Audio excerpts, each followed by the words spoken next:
السلام علیکم ورحمۃ اللہ وبرکاتہ۔ وعلیکم السلام ورحمۃ اللہ۔ اعوذ باللہ السمیع العلیم من الشیطان الرجیم من ہمزہ ونفخہ ونفثہ۔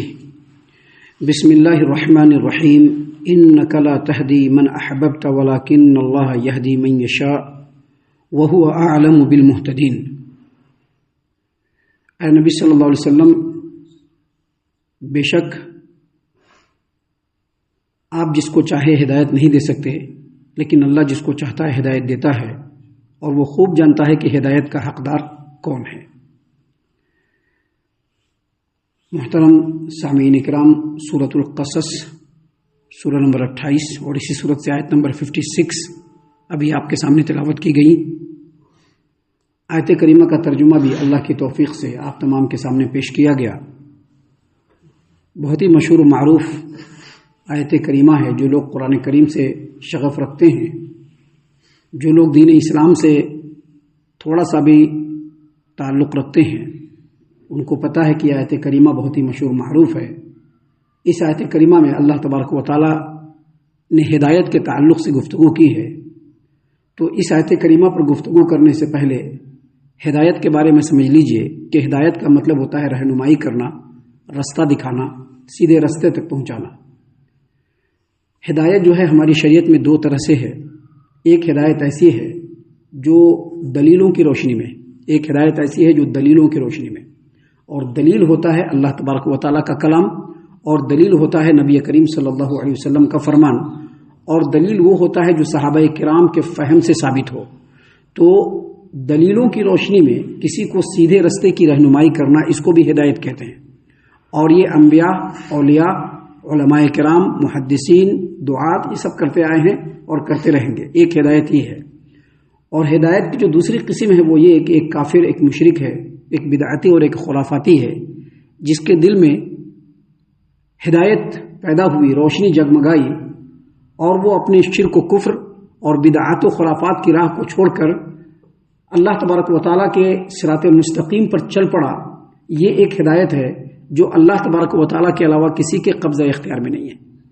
کون مشرک سے کافر ہوگا، اس کی کوشش ایک انسان کر سکتا ہے، اس کو صحیح رستہ بتا سکتا ہے، لیکن اس کے دل کے اندر ہدایت پیدا کرنا یہ صرف رب العالمین کا کام ہے۔ رب العالمین کے علاوہ کسی کے بس میں یہ بات نہیں ہے۔ اللہ تبارک و تعالیٰ نے اپنے رسول محمد عربی صلی اللہ علیہ وسلم کو مخاطب فرمایا اور کہا، انک لا تہدی من احببت۔ اے نبی کریم صلی اللہ علیہ وسلم، آپ جس کو چاہیں ہدایت نہیں دے سکتے، کیونکہ ہدایت دینا آپ کے قبضہ اختیار میں نہیں ہے۔ آپ کے قبضہ اختیار میں بس اتنا ہے کہ آپ اللہ تبارک و تعالیٰ کے کلام کو لوگوں کے سامنے پڑھیے، ان کو آپ بتلائیے کہ اللہ تبارک و تعالیٰ کا یہ پیغام ہے۔ نبی صلی اللہ علیہ وسلم کے امت کے جو لوگ ہیں، ان کا کام یہ ہے کہ وہ اللہ تبارک و تعالیٰ کے کلام کو لوگوں کے سامنے پڑھے، ان کو بتلائے کہ دیکھو یہ حق کا رستہ ہے۔ نبی کریم صلی اللہ علیہ وسلم کی تعلیمات کو لوگوں کے سامنے واضح کر دے اور بتلا دے کہ یہ حق کا رستہ ہے۔ یہی چیز اللہ تبارک و تعالیٰ نے اپنے پیارے رسول صلی اللہ علیہ وسلم کو کہا کہ اے نبی کریم صلی اللہ علیہ وسلم، کسی کو ہدایت دے دینا یہ آپ کے قبضہ اختیار میں نہیں ہے۔ آپ کا کام صرف یہ ہے کہ حق کو پوری وضاحت کے ساتھ لوگوں کے سامنے پہنچا دیجیے۔ بس اللہ نے اسی بات کو قرآن کریم کے اندر سورۃ البقرہ آیت نمبر 272 میں فرمایا۔ اللہ نے فرمایا، لیس علیک ھداھم ولکن اللہ یہدی من یشاء۔ لیس علیک ھداھم، لوگوں کو ہدایت دینا آپ کے اوپر نہیں ہے، بلکہ اللہ تبارک و تعالیٰ جس کو چاہتا ہے ہدایت دیتا ہے۔ سورہ یوسف آیت نمبر 103 میں اللہ نے فرمایا کہ وما اکثر الناس ولو حرصت بمؤمنین، بہت سارے لوگ ہیں، آپ چاہیں گے کہ بھی وہ ایمان لائے، لیکن آپ کے حرص کرنے سے بھی، آپ کے چاہنے سے بھی وہ ایمان والے نہیں ہو سکتے ہیں۔ اسی چیز کو اللہ تبارک و تعالیٰ نے اس آیت کریمہ میں بیان فرمایا کہ انک لا تہدی من احببت ولکن اللہ یہدی من یشاء۔ اے نبی کریم صلی اللہ علیہ وسلم، آپ جسے چاہے ہدایت نہیں دے سکتے، لیکن اللہ جس کو چاہتا ہے ہدایت دیتا ہے۔ اور آگے اللہ نے جو بات فرمائی ہے، اصل سمجھنے کی وہی بات ہے۔ آگے اللہ نے کیا فرمایا؟ آگے اللہ نے فرمایا وَهُوَ أَعْلَمُ بِالْمُهْتَدِينَ، اور اللہ زیادہ جانتا ہے کہ کون ہدایت کا حقدار ہے۔ ہدایت کا حقدار ہے کیا مطلب؟ ایک بات یاد رکھیے، اگرچہ ہدایت کسی کے قبضے میں نہیں ہے، ہدایت صرف اللہ کے اختیار میں ہے، لیکن اللہ تبارک و تعالیٰ نے انسانوں کو یہ اختیار دیا ہے کہ وہ ہدایت کے طلبگار بنے۔ جو آدمی چاہے گا کہ میں ہدایت حاصل کر لوں، اللہ اس کو ہدایت دے دے گا۔ اس آیت کریمہ کی روشنی میں کوئی یہ نہ سمجھے کہ سب کچھ تو اللہ کے ہاتھ میں، ہم کیا کریں، ایسا نہیں ہے۔ وَهُوَ أَعْلَمُ بِالْمُهْتَدِينَ کی جو تفسیر مفسرین نے بیان کی ہے وہ یہی ہے کہ اللہ تبارک و تعالیٰ یہ بات اچھی طرح جانتا ہے کہ کون ہدایت پر آنا چاہتا ہے، اور جو ہدایت پر آنا چاہتا ہے اللہ اسی کو ہدایت دیتا ہے۔ جو ہدایت پر نہیں آنا چاہے گا، جو اپنے حال پر پڑا رہے گا، اللہ تبارک و تعالیٰ اس کو ہدایت نہیں دے سکتا۔ یہ جو ہے سورۃ القصص آیت نمبر 56 ہے۔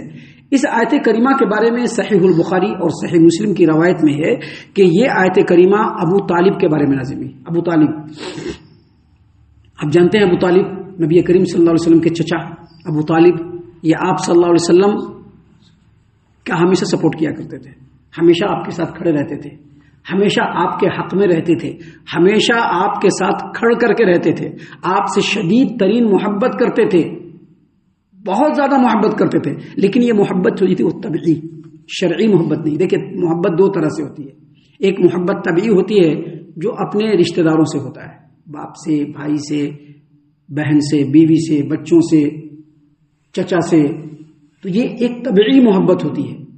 اس محبت کی جو حد ہے بس دنیا تک ہے، دنیا کے بعد اس محبت کی کوئی حد نہیں ہے۔ ایک محبت ہوتی ہے شرعی جو نبی کریم صلی اللہ علیہ وسلم سے اور مومنین سے کرنا شریعت نے بتلایا ہے کہ نبی کریم صلی اللہ علیہ وسلم سے بھی وہ محبت ہونی چاہیے اور مومنین سے بھی وہ محبت ہونی چاہیے۔ یہ شرعی محبت ہے۔ ابو طالب کو نبی کریم صلی اللہ علیہ وسلم سے شرعی محبت نہیں تھی، طبعی محبت تھی، جس کی وجہ سے وہ آپ کے لیے ہمیشہ کھڑے رہتے تھے، لوگوں کی ناراضگیاں مول لے لی تھی انہوں نے، ہمیشہ آپ کے حمایت میں، آپ کی حفاظت میں ہمیشہ لگے رہتے تھے۔ تو جب ان کی موت کا وقت آیا تو نبی کریم صلی اللہ علیہ وسلم کی شدید چاہت ہوئی کہ صرف ایک بار لا الہ الا اللہ کہہ دے۔ اس کے لیے گئے اور ان کو بہت دعوت دیا کہ لا الہ الا اللہ کہہ دیجئے، لیکن تقدیر غالب آ گئی اور اللہ تبارک و تعالیٰ نے نبی کریم صلی اللہ علیہ وسلم کے ہاتھ سے ان کو چک لیا، اور ان کی وفات کس چیز کے اوپر ہوئی؟ کفر کے اوپر وفات ہوئی۔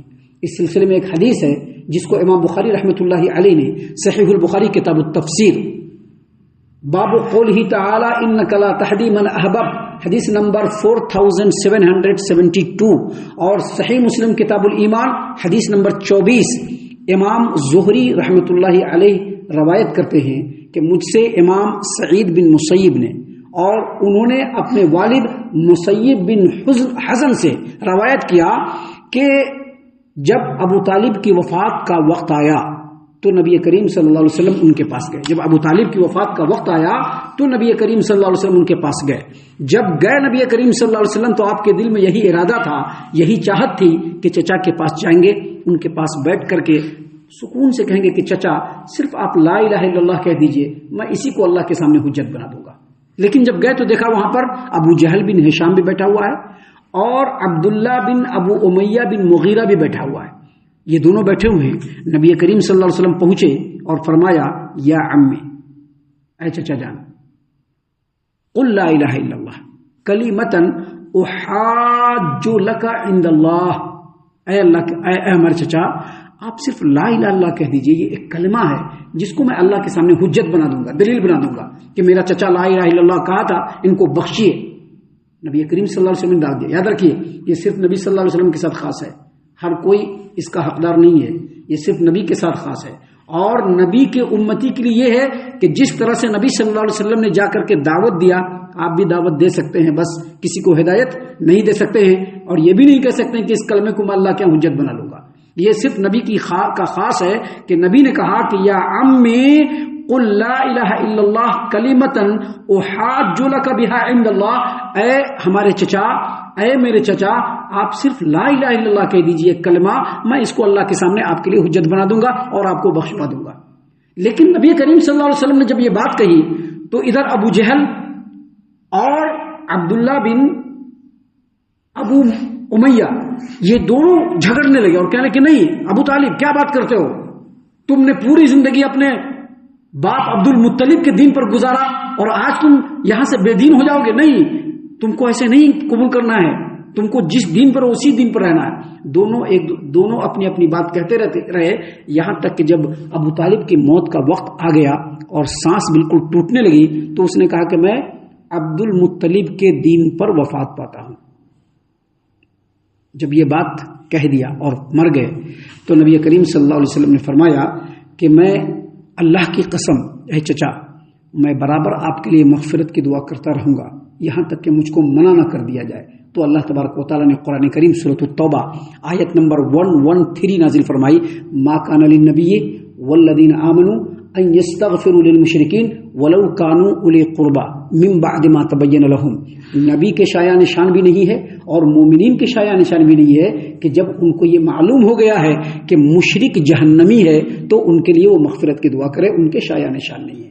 اور پھر ابو طالب کے بارے میں اللہ تبارک و تعالیٰ نے آیت کریمہ یہی نازل کی، انک لا تہدی من احببت ولکن اللہ یہدی من یشاء۔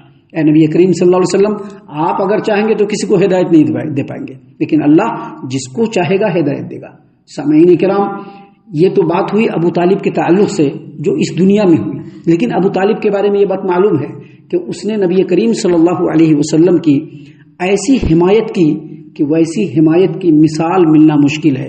ہر طرح سے آپ صلی اللہ علیہ وسلم اور آپ صلی اللہ علیہ وسلم کے دین کی حمایت کی، ہر طرح سے آپ صلی اللہ علیہ وسلم کے ساتھ کھڑے رہے، جیسا بھی موقع آیا کہا کہ بھتیجے تم کو جو کرنا ہے کرو، میں اپنی قوم کے لوگوں کو سمجھ لوں گا، سلٹ لوں گا۔ جس چچا نے نبی کریم صلی اللہ علیہ وسلم کی اتنی حمایت کی ان کا آخرت میں کیا انجام ہوگا اس کے بارے میں 3 حدیثیں سن لیجئے۔ پہلی حدیث جو ہے وہ صحیح مسلم کتاب الایمان باب شفاعت النبی صلی اللہ علیہ وسلم لابی طالب، حدیث ہے کہ عباس بن عبد المطلب رضی اللہ عنہ کہتے ہیں کہ میں نے پوچھا اللہ کے رسول صلی اللہ علیہ وسلم، ابو طالب اس دنیا میں آپ کی بڑی حمایت کرتے تھے، آپ کے ساتھ ہمیشہ کھڑے رہتے تھے، آپ کے لیے انہوں نے اپنے قوم کے لوگوں کی ناراضگیاں مول لے لی، تو کیا آپ کی ذات مبارک سے ان کو کوئی فائدہ پہنچے گا؟ تو نبی کریم صلی اللہ علیہ وسلم نے فرمایا اگر میں نہ ہوتا تو ابو طالب جہنم کے سب سے نچلے طبقے میں ہوتا۔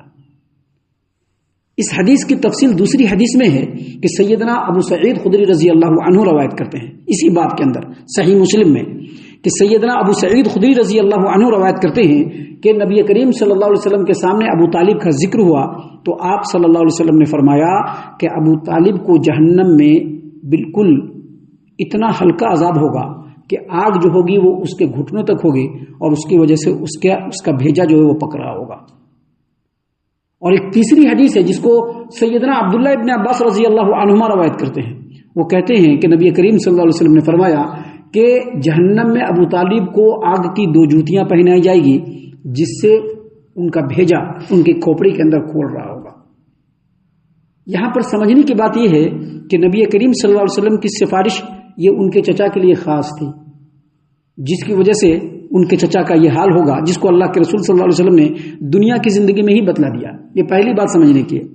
دوسری بات یہ سمجھنے کی ہے کہ نبی کا چچا ہونے کے بعد بھی ایمان نہ لانے کی وجہ سے، حق پر نہ آنے کی وجہ سے ان کا وہ حشر ہوا، تو پھر دوسرے لوگ اپنے اپنے حشر کے بارے میں خود سمجھ لیں کہ اگر وہ قرآن کریم اور نبی کریم صلی اللہ علیہ وسلم پر ایمان لا کر کے قرآن کریم اور نبی صلی اللہ علیہ وسلم کی تعلیمات کے مطابق زندگی نہیں گزار رہے ہیں تو ان کا کیا حشر ہونے والا ہے۔ ہم اللہ سے دعا کرتے ہیں کہ اللہ تعالی ہم تمام کو ان تمام باتوں کے اوپر خوب غور و فکر اور تدبر کرنے کے ساتھ ساتھ ان باتوں پر عمل کرنے کی بھی توفیق عنایت فرمائے، آمین۔ اللہ تعالی ہم تمام کو صحیح معنوں میں پکا سچا مومن مسلمان بنائے، اللہ اور اس کے رسول صلی اللہ علیہ وسلم کی اطاعت و فرما برداری کرنے والا بنائے، صحابہ کرام رضی اللہ عنہم کے طریقے پر چلنے والا بنائے، جنت الفردوس میں جگہ عطا فرمائے۔ اے اللہ ہم تمام کو جہنم سے پناہ دے، اے رب العالمین ہم تمام کو جہنم سے پناہ دے، اے مالک الملک ہم تمام کو جہنم سے پناہ دے، آمین یا رب العالمین۔ وما علینا الا البلاغ المبین۔ تبارك الذي نزل الفرقان على عبده ليكون للعالمين نذيرا